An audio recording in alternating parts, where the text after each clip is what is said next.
উড্ডয়নের মাত্র ৩২ সেকেন্ডে দুর্ঘটনার শিকার হয় ভারতের বিমান বোয়িং 787 ড্রিমলাইনার। ২৪০ যাত্রী নিয়ে আছড়ে পড়ে গুজরাট রাজ্যের আহমেদাবাদের এক বহুতল ভবনে। দুর্ঘটনায় একজন বাদে বেঁচে ফেরেনি কেউ। বুধবার এক প্রতিবেদনে প্রভাবশালী মার্কিন সংবাদ মাধ্যম দ্য ওয়াল স্ট্রিট জার্নাল জানায়, বিমানের ক্যাপ্টেন সুমিত সাবরাওয়াল জ্বালানির সুইচ অফ করেছিলেন। কাট আউট সুইচটি বন্ধের বিষয়ে ফার্স্ট অফিসার ক্লাইভ কুন্ডার ক্যাপ্টেনকে প্রশ্ন করলেও শান্ত ছিলেন তিনি। তবে পাইলট সুইচটি ইচ্ছাকৃতভাবে বন্ধ করেছিলেন নাকি শুধুই দুর্ঘটনা তা নিশ্চিত হওয়া যায়নি বলেও উল্লেখ করে সংবাদ মাধ্যমটি। ভারতের এয়ারক্রাফট অ্যাক্সিডেন্ট ইনভেস্টিগেশন ব্যুরো AIIBর প্রাথমিক তদন্তে এর সত্যতা পাওয়া গেছে।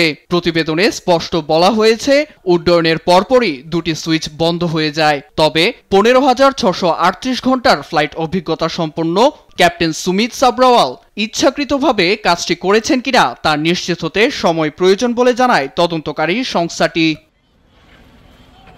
অন্যদিকে প্রাথমিক তদন্তে ইচ্ছাকৃতভাবে জ্বালানি সুইচ বন্ধের বিষয়টি উল্লেখ নেই বলে জানান ফেডারেশন অফ ইন্ডিয়ান পাইলটস FIPর সভাপতি CS রন্ধাওয়া। ওয়াল স্ট্রিট জার্নালের প্রতিবেদনটিকে ভিত্তিহীন আখ্যা দেন তিনি। আমি প্রতিবেদনটির নিন্দা জানাচ্ছি। ভিত্তিহীন প্রতিবেদনটি পাইলটদের ভ্রাতৃত্ব নষ্টের অন্যতম কারণ হতে পারে। তদন্ত সংস্থার চূড়ান্ত প্রতিবেদন আসা পর্যন্ত অপেক্ষা করা উচিত।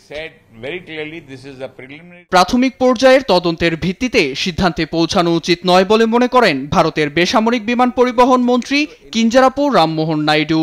বলেন, ভারতের পাইলটদের দক্ষতা ও দায়িত্বে পূর্ণ আস্থা রয়েছে তার। নীরব দাস, নিউজ ডেস্ক, দেশ টিভি।